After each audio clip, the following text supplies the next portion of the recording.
Bismillahirrahmanirrahim.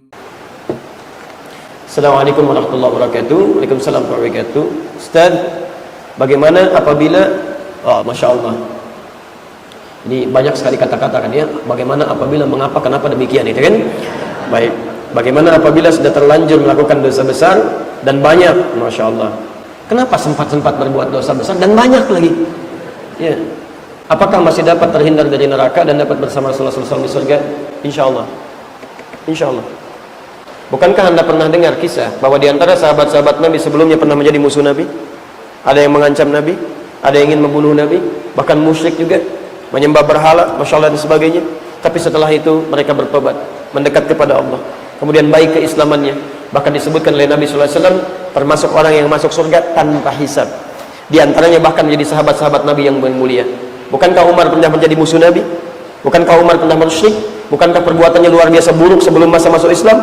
Tapi Masya Allah, masuk Islam, jadi pembela Nabi, pelindung Nabi, penantang para munafikin yang keras-keras, penantang para kufar. Ya, orang lain sembunyi-sembunyi masuk Islam, Umar datang ke Ka'bah mengatakan, saya sudah masuk Islam, saya sudah mengatakan asyhadu an la ilaha illallah, asyhadu anna Muhammadar Rasulullah. Kalian mau apa? Mau pukulin saya? Mau nantang saya? Silahkan datang kepada saya, kita bertemu di Bukit A. Tapi sebelum datang pamit dulu pada ibu yang telah melahirkannya, karena dia akan pulang tanpa nama.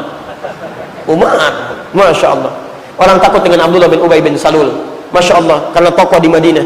Orang menghindar pelan-pelan, Umar tidak. Bahkan di akhir hidupnya Abdullah bin Ubay bin Salul masih manja, kolokan meminta kepada Nabi, ya Rasulullah, mohon berikan jubah Anda ya Rasulullah, supaya saya bisa meninggal dengan mengenakan jubah Anda. Motifnya supaya dikagumi oleh orang sekitaran. Masya Allah, Abdullah bin Ubay bin Salul meninggalnya mengenakan jubah Nabi. Kata Umar, ya Rasulullah, berikan kesempatan kepada saya, izinkan supaya saya menghunus pedang memisahkan kepala dari badannya. Umar, Masya Allah, Umar. Sehingga disebut oleh Nabi SAW, bahkan setan pun takut kepada Umar. Umar. Bahkan disebut oleh Nabi dalam satu riwayat bahwa pintu fitnah ada di Umar. Maksudnya Umar penjaganya. Kalau Umar meninggal dunia mulai terbuka. Betul, Umar meninggal, Utsman terbunuh, Ali kemudian juga terbunuh radhiyallahu ta'ala anhuma, fitnah mulai muncul sampai dengan sekarang. Umar, orang yang sangat jenius. Ayat-ayat mirasantika, khamar, turun karena pertanyaan Umar. Ayat larangan menyolatkan orang munafik yang diketahui, turun karena pertanyaan Umar. Masya Allah, Umar bin Khattab radhiyallahu ta'ala anhu. Dan disebut oleh Nabi SAW masuk surga tanpa hisab. Masya Allah. Thauban sahabat Nabi bertanya pada Rasulullah SAW, ya Rasulullah, hamba ini begini ya Rasulullah, amalnya sedikit, dosanya banyak, sedangkan kau Nabi ya Rasulullah, di dunia hamba berjumpa dengan engkau, saya tidak tahu di akhirat berjumpa atau tidak. Anda orang paling takwa, levelnya Nabi, levelnya Rasul, amalan saya cuma begini ya Rasulullah, apakah saya bisa berjumpa dengan engkau nanti ya Rasulullah? Masya Allah. Apa kata Nabi? Nabi diam, turun Quran surah keempat itu, An-Nisa ayat 69. Wa may yuti'illaha war rasula fa ulaika ma'al ladzina an'ama Allahu 'alaihim minan nabiyyin was-siddiqin wasyuhada was-salihin. Masya Allah. Dan orang-orang yang mau menaati Allah, kemudian mau menaati Rasulnya, maka kami akan jamin, kata Allah, mereka tidak akan masuk surga, tidak akan pernah dipisahkan bahkan dengan para nabi. Ada al-anbiya, ada nabiyyin, itu beda. Kalau al-anbiya, para nabi, tapi tidak semua nabi. Makanya di surah al-anbiya ada kisah para nabi, tapi tidak semua nabi. Tapi kalau nabiyyin, itu semua nabi-nabi. Semua nabi-nabi. Ada orang yang akan tinggalnya di surga bersama para nabi, seluruh nabi-nabi. Para orang saleh, para syuhada, para siddiqin. Di teman-teman, selalu terbuka peluang bagi kita untuk kembali kepada Allah Subhanahu wa ta'ala. Demi Allah saya katakan, di masjid ini pun sekarang belum tentu ada orang yang soleh dalam pandangan Allah. Jangan anda kira ada hidayat orang soleh, teman anda orang soleh, belum tentu. Menurut Allah barangkali bukan kamu soleh, cuman aib kamu saya tutup. Dan belum tentu juga anda yang larut dalam dosa dihukumi oleh Allah sebagai orang yang akan masuk neraka, belum tentu.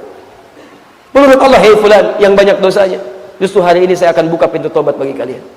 Siapa yang mau tobat saat ini? Jadi kalau diantara sekian hamba Allah yang hidup saat ini, cuman anda yang digerakkan langkahnya, Masya Allah, dihadirkan ke tempat ini, dilembutkan hatinya, barangkali itu cara Allah untuk menerima tobat anda sebelum anda diwafatkan oleh Allah Subhanahu wa ta'ala. Maka segeralah kembali kepada Allah. Tubu ilallahi taubatan nasuha.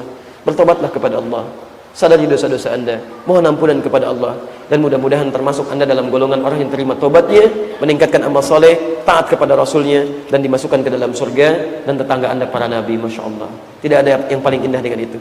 Masya Allah. Ada orang-orang masuk surga, fulan, di mana surga kamu? Di sini dikunjungi. Siapa tetangga kamu? Ustadz fulan, Masya Allah. Siapa tetangga kamu? Syekh fulan. Kalau belakangnya, alim fulan, Masya Allah. Senang dia. Tiba-tiba dia balik bertanya, kalau kamu di mana? Surga fulan, Masya Allah. Tetangganya siapa?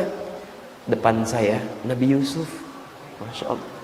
Belakang saya, Nabi Sulaiman, Masya Allah. Samping kiri saya, Nabi Ibrahim. Samping kanan saya, dekat banget, Nabi Muhammad SAW. Masya Allah. Ada orang-orang bertetangga dengan para Nabi. Kita tidak pernah melihat Nabi Muhammad SAW yang sangat sayang dengan kita, mencintai kita, menyayangi kita, bahkan memohonkan ampunan kepada kita. Selalu berusaha mengorbankan bukan cuma hartanya, tapi juga jiwanya, bermohon kepada Allah Subhanahu wa taala supaya bisa meringankan kehidupan kita di akhirat nanti.